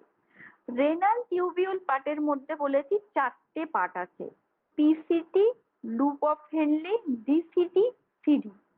ঠিক ডায়াগ্রাম দেখে দেখে আমরা বুঝবো। বাউম্যানস ক্যাপসুল গ্লোমেরুলাস এখানে ক্রস করলো, ক্রস করে ইউরিন আসছে আমাদের কোন পার্টেতে? রেনাল টিউবিউল পার্টের first part proximal convoluted tubule পার্টের মধ্যে। এই যে প্রক্সিমাল কনভোলেটেড টিউবিউল এলো, এসে আরো নিচের দিকে নামছে। নিচের দিকে মানে ডিসেন্ডিং, ডিসেন্ডিং আর অ্যাসেন্ডিং। অ্যাসেন্ডিং মানে উপরের দিকে, ডিসেন্ডিং মানে নিচের দিকে। ডিসেন্ডিং ওয়েতে নামছে কোন জায়গায়? লুপ অফ হেনলি, এই জায়গাটা। তাহলে পিসিটি ক্রস করলো প্রক্সিমাল কনভোলেটেড টিউবিউল, তারপর লুপ অফ হেনলিতে গেল, গিয়ে রেনাল টিউবিউলের থার্ড পয়েন্টের নাম কি ছিল? ডিসিটি, ডিস্টাল কনভোলেটেড টিউবিউল। আবার অ্যাসেন্ডিং ওয়েতে উপরের দিকে উঠলো, উঠে কোথায় গেল? ডিসিটি, ডিস্টাল কনভোলেটেড টিউবিউল। এগুলো সব কিন্তু নেফ্রনের পার্ট। মানে নেফ্রনকে যখন ক্রস করছে ইউরিন, এতগুলো পার্টকে ক্রস করে তাকে আসতে হচ্ছে। পুরোটাই ঘটছে কিন্তু আমাদের কিডনির মধ্যে। তাহলে ডিসিটি বা ডিস্টাল কনভোলেটেড টিউবিউল তার মধ্যে গেল, যাবার পর রেনাল টিউবিউলের 4 নম্বর পার্ট কি? সিডি বা কালেক্টিং ডাক্ট। এই হচ্ছে সিডি বা কালেক্টিং ডাক্ট। এখানে এসে ইউরিনটা জড়ো হলো, অ্যাকুমুলেশন হলো। এই কালেক্টিং ডাক্ট কিসের সাথে কানেক্টেড? কিডনির 3টে রিজিয়নের third region pelvis. First region কি বলেছি? কর্টেক্স। মিডল রিজিয়ন কি বলেছি? মেরুলা। থার্ড রিজিয়ন হচ্ছে কি? আমাদের পেলভিস। এই পেলভিসের সাথে কানেক্টেড আমাদের কালেক্টিং ডাক্ট। তাহলে কালেক্টিং ডাক্ট থেকে ইউরিন চলে এলো এই পেলভিসের মধ্যে। এবার পেলভিসটা কি হিসাবে কন্টিনিউ হয়েছে? ইউরেটার বা গোবিনী হিসাবে। ঠিক ইউরেটার বা গোবিনী মধ্যে দিয়ে, গোবিনী কার সাথে কানেক্টেড? ইউরিনারি ব্লাডারের সাথে কানেক্টেড। নিয়ে গিয়ে ইউরিনটাকে জড়ো করছে ইউরিনারি ব্লাডারে, সেখান থেকে ইউরেথ্রাল ওপেনিং বা মূত্রনালীর মধ্যে দিয়ে আমাদের দেহের বাইরে বেরিয়ে যাচ্ছে। আমি এটা শর্টে আর একবার জিস্ট করে বলে দিচ্ছি, খুব সহজ করে ছবির মতো তুলে ধরছি যাতে মাথায় এটা গেঁথে যায়। ফার্স্ট বাউম্যানস ক্যাপসুল গ্লোমেরুলাস, এখানে ফর্ম হচ্ছে ইউরিন। নেফ্রনের first part renal corpuscle. Renal কর্পাসালের পর ইউরিন নামছে PCT part proximal convoluted tubule, যেটা কিনা রেনাল টিউবিউলের ফার্স্ট পার্ট। সেখান থেকে যাচ্ছে লুপ অফ হেনলি নিচের দিকে ডিসেন্ডিং পথে। সেখান থেকে অ্যাসেন্ডিং ওয়েতে আবার উপরের দিকে উঠছে, উঠে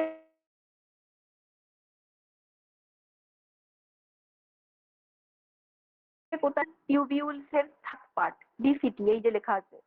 সেখান থেকে গিয়ে জড়ো হচ্ছে কোথায়? কালেক্টিং ডাক্টের মধ্যে, সিডি। কালেক্টিং ডাক্ট কিসের সাথে কানেক্টেড? কিডনির থার্ড রিজিয়ন পেলভিসের সাথে। এই পেলভিসটা কানেক্ট করেছে কাকে? ইউরেটার বা গোবিনীকে। আবার গোবিনী কানেক্ট করেছে কাকে? গোবিনী কানেক্ট করেছে আমাদের ইউরিনারি ব্লাডারকে। তাহলে ইউরিনটা এখন ব্লাডার পর্যন্ত পৌঁছে গেল, দিয়ে মূত্রনালীর মধ্যে দিয়ে বা ইউরেথ্রাল ওপেনিং এর মধ্যে দিয়ে দেহের বাইরে বেরিয়ে গেল। এই হচ্ছে প্রসেস। এই প্রসেসটা ফলো করে ক্রমাগত আমাদের বডিতে ইউরিন উৎপাদন হচ্ছে এবং ইউরিন এক্সক্রিয়েটরি একটা পদার্থ হিসাবে দেহের বাইরে বেরিয়ে যাচ্ছে।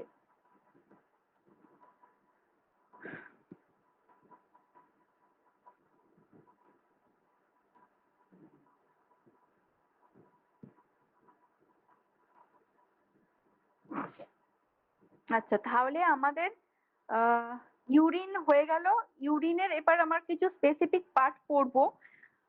তার আগে একটা ব্রেক দিই। আমাদের অনেকক্ষণ ক্লাস হয়ে গেল, প্রায় 1 ঘন্টার বেশি। একটা ব্রেক, তারপর এসে আমরা বাকি পার্টটা কন্টিনিউ করব। আচ্ছা, এতক্ষণ যেটুকু বোঝালাম এই পর্যন্ত সকলের কাছে ক্লিয়ার কিনা একটু বলবেন। হ্যাঁ ম্যাডাম, ক্লিয়ার হয়েছে। Clear ma'am. আচ্ছা আচ্ছা, তাহলে বাকিটা আমরা একটা ব্রেকের পর বাকিটা কন্টিনিউ করব। শুধু মিউট করে রাখুন, কেউ লেফট হবেন না।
আচ্ছা, শোনা যাচ্ছে কথা?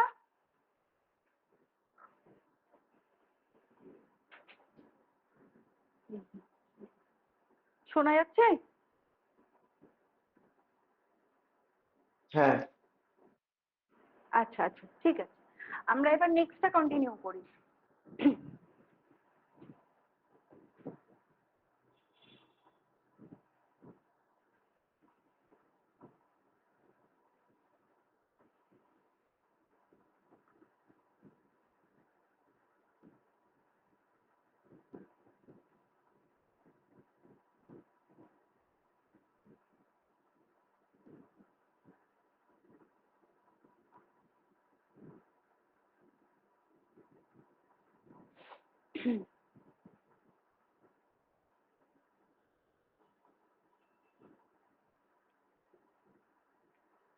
আচ্ছা, এবার আসি আমরা এতক্ষণ যে ইউরিন ফর্মেশন সম্পর্কে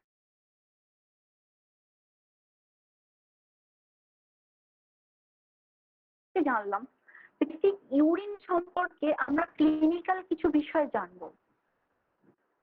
একটা ইউরিন মানুষের ডেইলি আউটপুট হচ্ছে 1 থেকে 1.5 লিটার।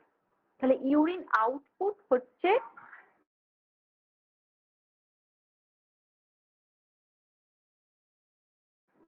1 থেকে 1.5 1.5 litre. Its color is yellow because of টাইপের, পুরোপুরি ইয়েলো হয় না, একটু ইয়েলো টাইপের, হালকা হলুদ। মাঝে মাঝে আটকে যাচ্ছে কথা। আচ্ছা, এবার শোনা যাচ্ছে? হ্যাঁ, শোনা যাচ্ছে, মানে বলতে বলতে মাঝে মাঝে আটকে যাচ্ছে। হ্যাঁ, ফার্স্ট থেকে রিভিউ করুন। আচ্ছা, ইউরিনের নর্মাল আউটপুট হচ্ছে আমাদের 1 থেকে 1.5 লিটার পার ডে। এটা মোটামুটি একটু হালকা ইয়েলোইশ হয় ডিউ টু প্রেজেন্স অফ ইউরোক্রোম। ইউরোক্রোম নামক একটা পদার্থ আমাদের ইউরিনের মধ্যে থাকে, এই জন্য এটা হালকা ইয়েলোইশ হয়। পিএইচ থাকে অলমোস্ট, মোটামুটি পিএইচ 4.5 থেকে 8, মানে এটা একটা হাইলি অ্যাসিডিক। স্পেসিফিক গ্র্যাভিটি 1.005 থেকে স্পেসিফিক গ্র্যাভিটি মানে আপেক্ষিক গুরুত্ব, এগুলো হচ্ছে ওই আমাদের ফিজিক্সের পার্ট, এইগুলো এত মনে রাখার দরকার নেই। আপেক্ষিক গুরুত্ব কত নর্মালি আমরা মনে রাখবো, এটা একটা হাইলি অ্যাসিডিক যেটার পিএইচ ব্যালেন্স হচ্ছে মোটামুটি 8 এর মধ্যে। আর ডেইলি ইউরিন আউটপুটটা স্পেসিফিক্যালি আমরা মনে রাখবো 1 থেকে 1.5 লিটার। আমাদের ইউরিন অবশ্যই এটা আউটপুট হওয়া উচিত। একটা পেশেন্ট হসপিটালে অ্যাডমিট আছে, তার ক্যাথেটার করা আছে, সেখানে ইউরিন আউটপুট চেক করতে হয়, পেশেন্ট কতটা ইউরিন পাস করছে। সেই হিসাবে নর্মাল ডেইলি আউটপুট হচ্ছে 1 থেকে 1.5 লিটার। এগুলো ক্লিনিক্যাল, এগুলো কাজে লাগবে। কম্পোজিশন, ইউরিনের মধ্যে কি কি থাকে? ফার্স্ট যেটা থাকে water, 95% of water, urea 2%, uric acid 0.03%, salt বা NaCl যেটা আমরা বলছি সেটা 1.5%, এছাড়া অ্যামোনিয়া, ক্রিয়েটিনিন এইগুলো থাকে। এখানে একটা টেস্ট করতে দেয়া হয় যেটার নাম হচ্ছে ব্লাড ইউরিয়া নাইট্রোজেন, BUN বলা হয়। BUN টেস্টটা করতে দেয়া হয় ব্লাড ইউরিয়া নাইট্রোজেন। কিসের জন্য? এই স্পেসিফিক পার্সেন্টেজ গুলো দেখার জন্য কতটা উপস্থিত আমাদের। নর্মাল রেঞ্জ এখানে কিছু দেয়া আছে যেগুলো প্যাথোলজির পার্ট আমাদের।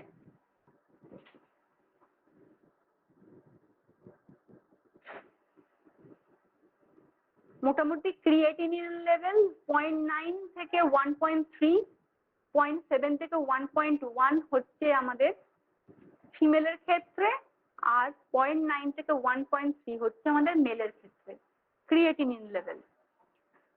তো এগুলো প্যাথোলজিক্যাল কিছু পার্ট টুকটাক এখানে দেওয়া আছে, সুবিধে কাজে লাগবে। স্পেসিফিক্যালি মেন যেটা কাজে লাগবে আমাদের নর্মাল ইউরিন আউটপুট, এটা একদম মনে রাখতে হবে 1 থেকে 1.5 লিটার। তাহলে এই গেল আমাদের কম্পোজিশন, ইউরিনের মধ্যে কি কি থাকে। What is micturition reflex? Micturition is the process of voiding of urine. Voiding মানে কোনো কিছু পাস করাকে বলে ভয়েডিং, মানে ইউরিন পাস করার প্রসেসটাকে মেডিকেল টার্মে বলা হয় মিক্সচুরেশন। অনেক সময় রিপোর্টে দেখবেন লেখা আছে ফ্রিকোয়েন্ট মিক্সচুরেশন, মানে ঘন ঘন ইউরিন হওয়াটাকে বলা হয় ফ্রিকোয়েন্ট মিক্সচুরেশন। তাহলে মিক্সচুরেশন মানে passing of or voiding of urine. ছোট ছোট এই টার্মগুলো লিখে রাখুন।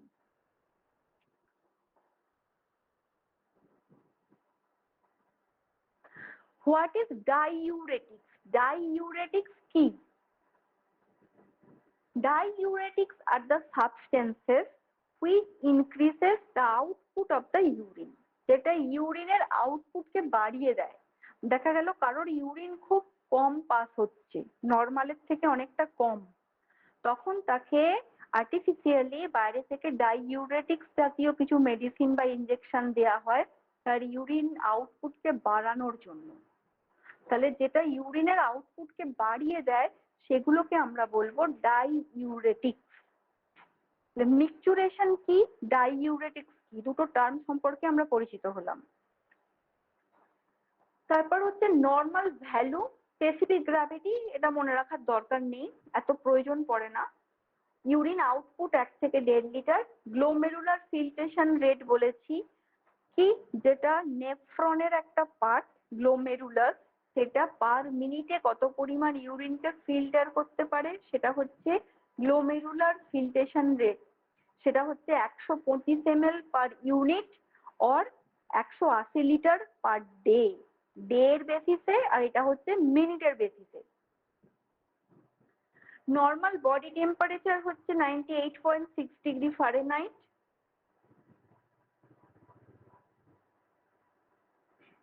প্রতিটা বৃক্কের মধ্যে প্রতি মিনিটে প্রায় 1200 ml রক্ত প্রবাহিত হয়। মানে প্রতিটা কিডনির মধ্যে ব্লাড সাপ্লাই কে করে? Renal artery. Renal artery oxygen যুক্ত রক্তকে আমাদের কিডনির মধ্যে সাপ্লাই করছে। তাহলে এই রেনাল আর্টারি যে O2 যুক্ত ব্লাড আমাদের প্রত্যেক কিডনিতে সাপ্লাই করে, এক একটা কিডনির মধ্যে প্রায় 1200 ml রক্ত আমাদের প্রবাহিত হয় পার ডে হিসাবে।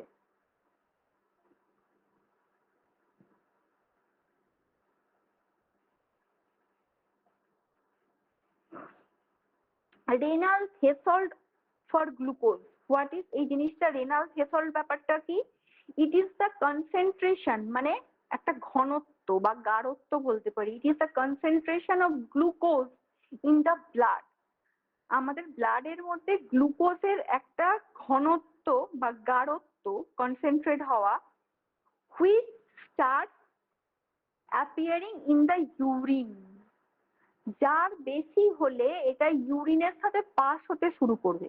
মানে আমাদের ব্লাডে তো একটা নর্মালি গ্লুকোজ থাকবেই, গ্লুকোজ লেভেল, তার থেকে এক্সেস হলে কি হবে? তার থেকে এক্সেস হলে সেটা ইউরিনের সাথে পাস হতে শুরু করবে, তার অ্যাপিয়ারেন্স, ইউরিনের মধ্যে গ্লুকোজের উপস্থিতি শুরু হয়ে যাবে। এই জিনিসটাকে বলা হচ্ছে রেনাল থ্রেশহোল্ড। আর একটা বলছে হোয়াট ইজ ডায়ালিসিস। ডায়ালিসিস কি? এই নামটা তো আমরা সবাই শুনেছি যে কোনো একটা পেশেন্টের ডায়ালিসিস চলছে। তাহলে ডায়ালিসিস কি? It is the presence of removing excess water, waste and toxic from the blood in the people whose kidneys cannot perform function naturally. মানে যার কিডনি প্রপারলি কাজ করতে পারছে না, তার ব্লাডটা ফিল্টার হবে কি করে? তখন আর্টিফিশিয়ালি আমাদের ব্লাডকে ফিল্টার করার যে প্রসেস, সেই প্রসেসটা হচ্ছে ডায়ালিসিস। কখন ডায়ালিসিসটা নিতে হয়? যখন কিডনি কাজ করতে পারে না। কোন কোন পেশেন্টের কাছে নিতে হবে, কোন কোন পেশেন্টের ক্ষেত্রে? একটা তো কিডনি ফেলিওর বা chronic kidney patient, CKD patient, এগুলো। আর একটা হচ্ছে টক্সিন। টক্সিনস মানে যখন ব্লাডের মধ্যে টক্সিন জাতীয় জিনিস মিশে গেছে সেটাকে ফিল্টার করার জন্য, যেমন স্নেক বাইট, সাপে কামড়ালে কি হয়, ব্লাডের মধ্যে বিষটা মিশে যাচ্ছে, টক্সিনসটা। স্নেক বাইট পেশেন্টের ক্ষেত্রে ম্যাক্সিমাম ক্ষেত্রে কিন্তু কিডনি ডায়ালিসিস করতে হয়। তাহলে ব্লাড থেকে টক্সিন জাতীয় এবং ওয়েস্ট জাতীয় জিনিসকে যখন কিডনি প্রপারলি ফিল্টার করতে পারছে না নরমালি, তখন আর্টিফিশিয়াল পদ্ধতির মাধ্যমে কিডনিকে ফিল্টার করা, মানে ব্লাডকে ফিল্টার করা, এই প্রসেসটাকে বলা হয় ডায়ালিসিস। নেক্সট আমরা আসবো আমাদের কিছু পার্ট। এই পার্টগুলো অ্যাকচুয়ালি আমাদের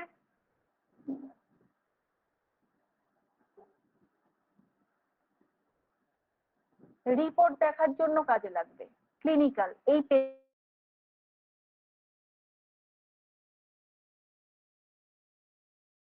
পেজটা, পেজ নাম্বার 42, এগুলো স্পেসিফিক্যালি একটু মনে রাখবেন বা মুখস্থ করবেন, কারণ একটা medical term.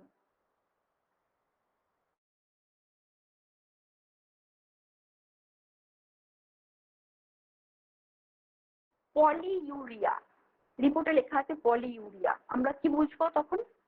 Excessive urine is pass হচ্ছে সেই টার্মটাকে মেডিকেলে আমরা বলবো পলিইউরিয়া। অ্যানিউরিয়া, অ্যানিউরিয়া কি?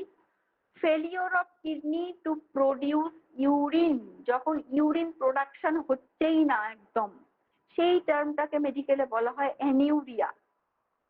হেমাচুরিয়া, এই স্পেলিংটা একটু ঠিক করে নেবেন, হেমাচুরিয়া। আর এ হবে, এর পরে একটা এ হবে, হেমাচুরিয়া। হেমাচুরিয়া মানে presence of blood in urine, ইউরিনের সাথে ব্লাড বেরোচ্ছে, এই কন্ডিশনটাকে বলা হয় হেমাচুরিয়া। অলিউরিয়া, অলিউরিয়া কি? Less urine is passed. Less urine মানে কতটা less? Less than 400 ml per day. যেখানে 1 থেকে 1.5 litre per day urine output হওয়ার কথা, সেখানে 400 ml পার ডে হচ্ছে অলিউরিয়া। পাইউরিয়া কি? Presence of pus in urine, pus মানে পুঁজ। Glycosuria, presence of glucose in the urine. Proteinuria, presence of protein in the urine.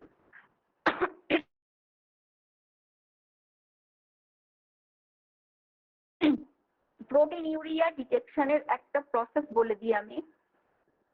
ইউরিনের সাথে, ইউরিন যদি এক্সেসিভ ফ্রদি হয়, ফ্রদি মানে ফেনা জাতীয়, এক্সেসিভ ফ্রদি ইউরিন, তার মানে প্রোটিন বেরিয়ে যাচ্ছে ইউরিনের সাথে। এটা একটা বোঝার উপায়। পেশেন্ট এসে বলবে ডাক্তারবাবু প্রচুর ফেনা ফেনা ইউরিন হচ্ছে, তার মানে এটা ধরতে হবে প্রোটিন লস হচ্ছে তার ইউরিনের সাথে। অ্যালবুমিনিউরিয়া মানে presence of albumin in urine. Enuresis, enuresis মানে বেড ওয়েটিং, বিছানায় টয়লেট করে ফেলা, এটাকে মেডিকেল টার্মে বলা হয়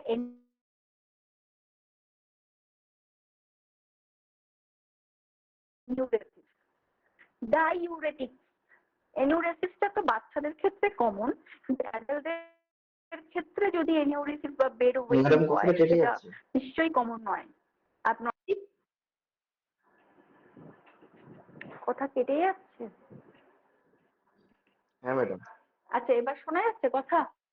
আচ্ছা, হ্যাঁ হ্যাঁ। তাহলে ডাইউরেটিক্স মানে হচ্ছে, আচ্ছা, এক্সেসিভ ইউরিন ইজ পাস।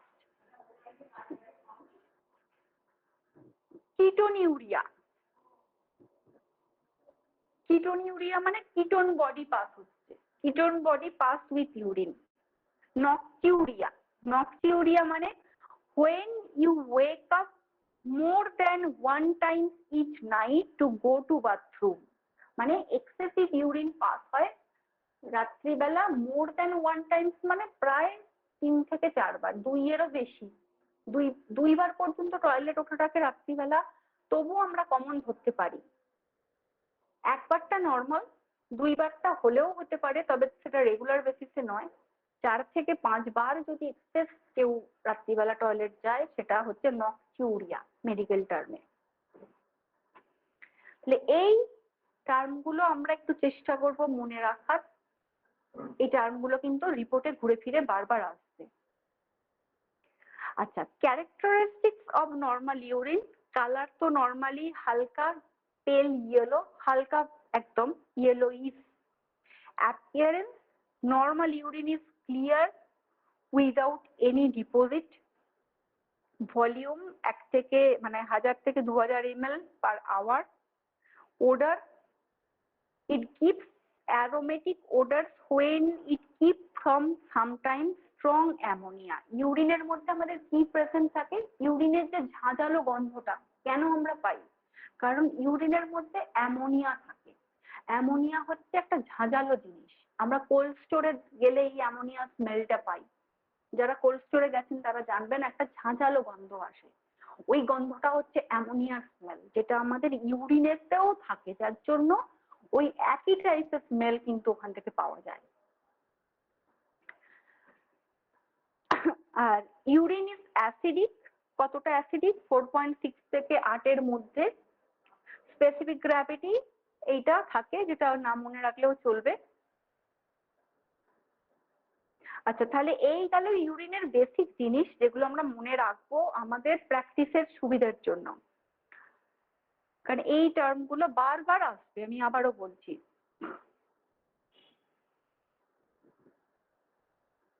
আচ্ছা, the main role of posterior pituitary. আমাদের মাস্টার গ্ল্যান্ড বলা হয় কোন গ্ল্যান্ডকে? Pituitary gland. দু ধরনের, একটা অ্যান্টেরিয়র পিটিউটারি, একটা পোস্টেরিয়র পিটিউটারি, দুটো পার্ট আছে।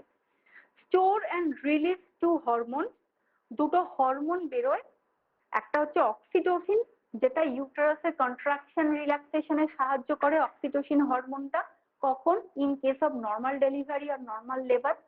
আর কি করে অক্সিটোসিন হরমোন? আমাদের মিল্ক প্রোডাকশনে সাহায্য করে, মানে আফটার ডেলিভারি মিল্ক প্রোডাকশনের জন্য।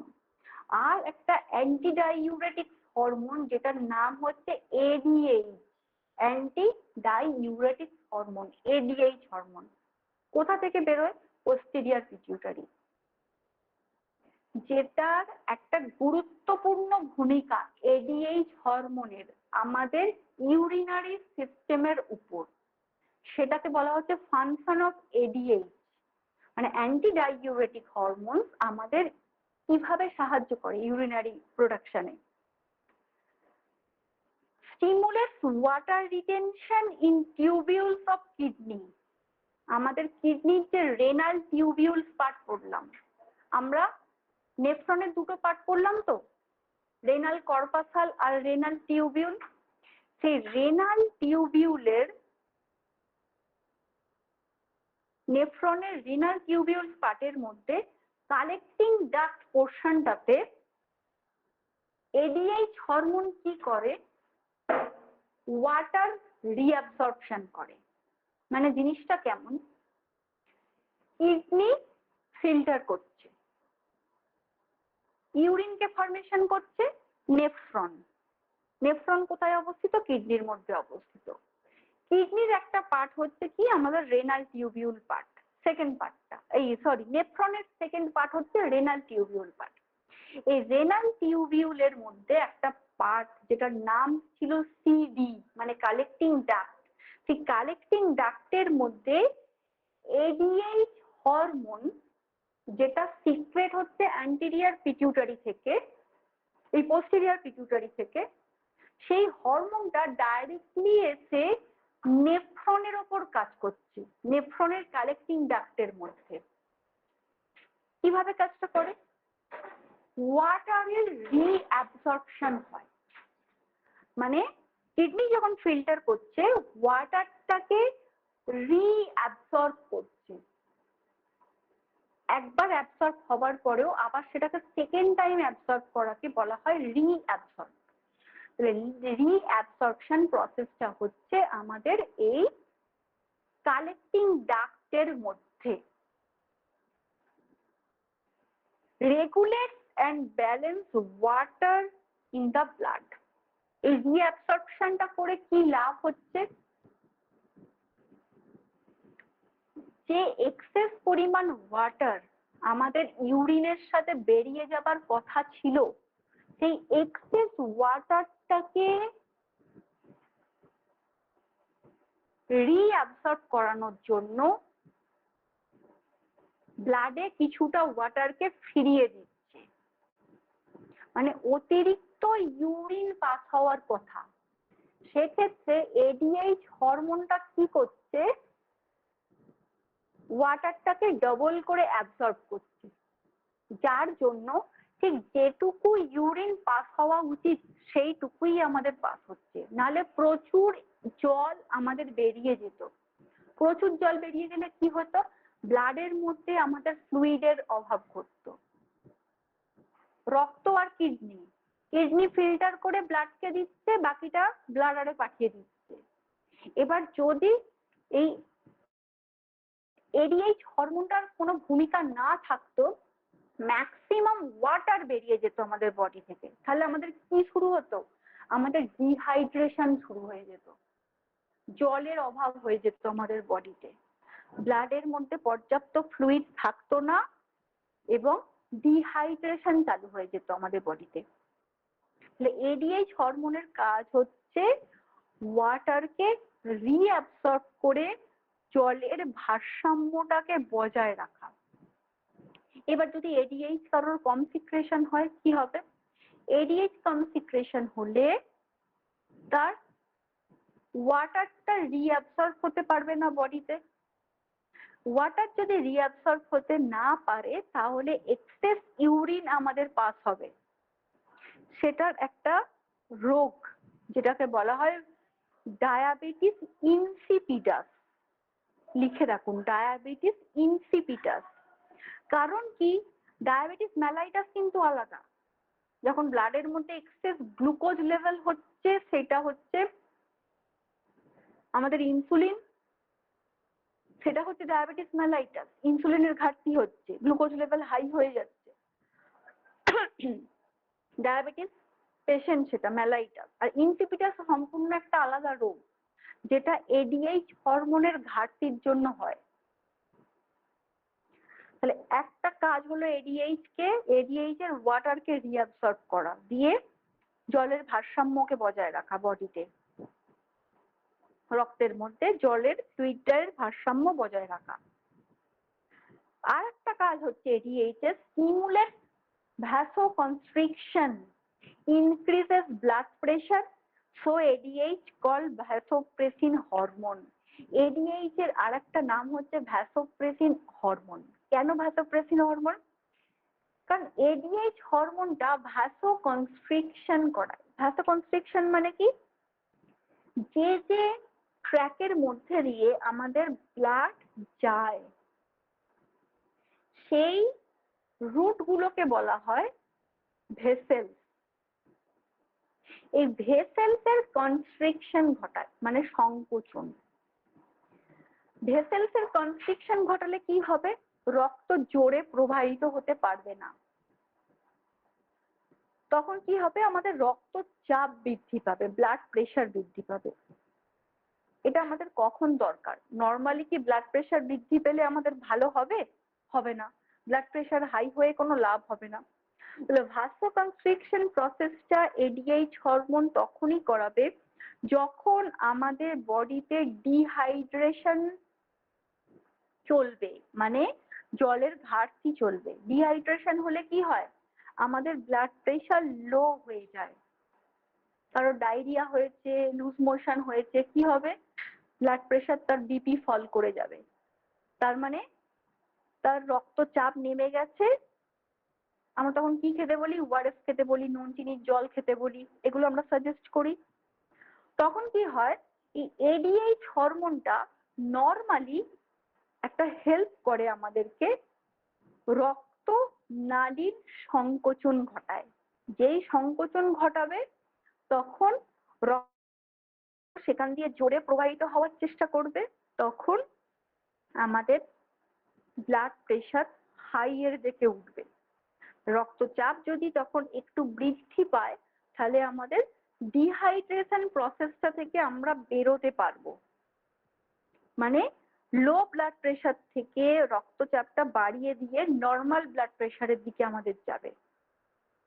তাহলে এডিএইচ এর কিন্তু মুখ্য দুটো কাজ, একটা হচ্ছে ওয়াটারকে রিঅ্যাবসর্ব করা, দিয়ে ব্লাডের মধ্যে ওয়াটার ব্যালেন্স করা, আর যখন আমাদের ডিহাইড্রেশন চালু হবে তখন কিন্তু ওই নিম্ন রক্তচাপ ওই সময়কালীন ব্লাড প্রেশারকে একটু বাড়িয়ে দিয়ে বা ভ্যাসোকনস্ট্রিকশন করে আমাদের ব্লাড প্রেশারটাকে একটা কন্ট্রোলে নিয়ে আসবে। এই দুটো হলো আমাদের মেন কাজ এডিএইচ হরমোনের। আজকে আমরা যে জিনিসগুলো জানলাম খুব ইম্পর্টেন্ট জিনিস, যেগুলো থেকে আমরা বিভিন্ন রোগ ডায়াগনোসিস করতে হেল্প পাবো, তার সাথে কিছু ক্লিনিক্যাল পার্ট জানলাম যেগুলো আমাদের রিপোর্ট দেখতে অনেক হেল্প করবে। তাহলে এই গেল আমাদের অল ওভার ইউরিনারি সিস্টেম, মোটামুটি যা সিলেবাস আছে আমি কভার করে দিলাম। এবার যদি কোথাও বুঝতে অসুবিধা থাকে, কোনো প্রশ্ন মনের মধ্যে থাকে, আপনারা এক এক করে বলতে পারেন কোনো প্রশ্ন থাকলে।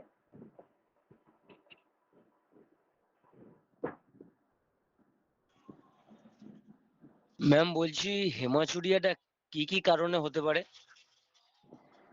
আচ্ছা, হেমাচুরিয়া অনেক অনেক কারণে হেমাচুরিয়া হয়, তার মধ্যে আমি ইম্পর্টেন্ট কয়েকটা বলে দিচ্ছি। যেটা হচ্ছে আমাদের রক্তের মধ্যে যখন টক্সিনস তৈরি হয়ে যায়, টক্সিনস মানে বিষ। মেনলি হেমাচুরিয়া কেস আমরা দেখতে পাবো, আমি প্যাথোলজিক্যাল কজ ছাড়া একটা কমন কজের কথা বলি, সব কজ বলতে গেলে অনেক ভেতরে চলে যাব।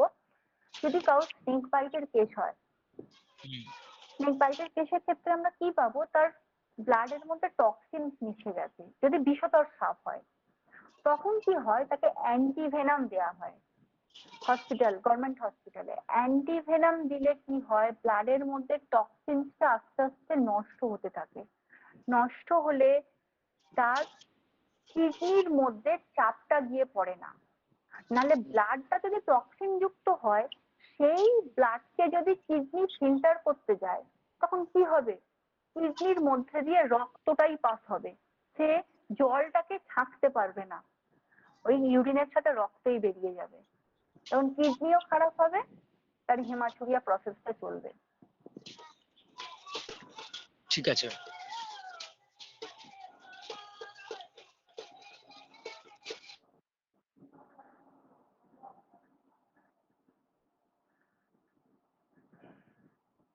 বলুন, আর কারোর যদি কোনো প্রশ্ন থাকে বলুন।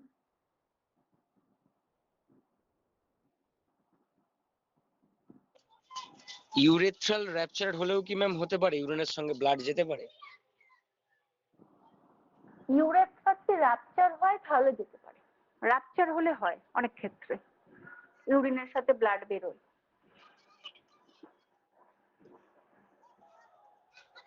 ঠিক আছে।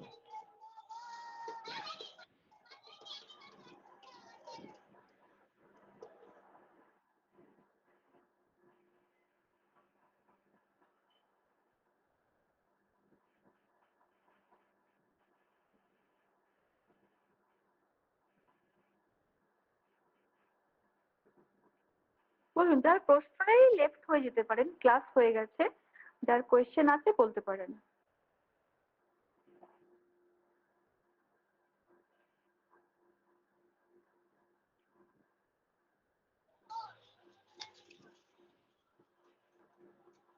আচ্ছা ম্যাম বলছি, কারো ইউরিনের মধ্যে থেকে গ্লুকোজটা এক্সেসিভ পরিমাণে বেরোচ্ছে, যেমন আপনি বললেন যে প্রোটিন বেরোলে সেটা বোঝা যাবে, হুম, সেক্ষেত্রে গ্লুকোজ যখন এক্সেসিভ হারে বেরোবে ইউরিনের মধ্যে তখন সেটা বুঝবো কিভাবে? ওটা আমরা ব্লাড টেস্ট করতে দিতে হবে আমাদের, ব্লাডের রিপোর্ট দেখে আমাদেরকে বুঝতে হবে গ্লুকোজের পরিমাণ কতটা আছে। সেটা দুটো ভাবে আমরা বুঝতে পারবো, একটা ব্লাড থেকে বুঝতে পারবো, একটা ইউরিন থেকে বুঝতে পারবো। মানে ইউরিন কালেকশন করে আমরা টেস্ট করতে দিলে নর্মাল রেট যেটা থাকে তার থেকে বেশি আছে কিনা গ্লুকোজ সেটা জানতে পারবো, আর ব্লাডের মধ্যে দিয়েও জানতে পারবো, দুভাবেই জানা যায়।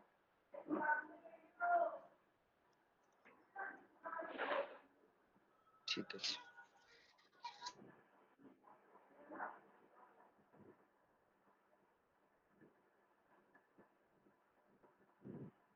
আর কারোর কোনো প্রশ্ন আছে?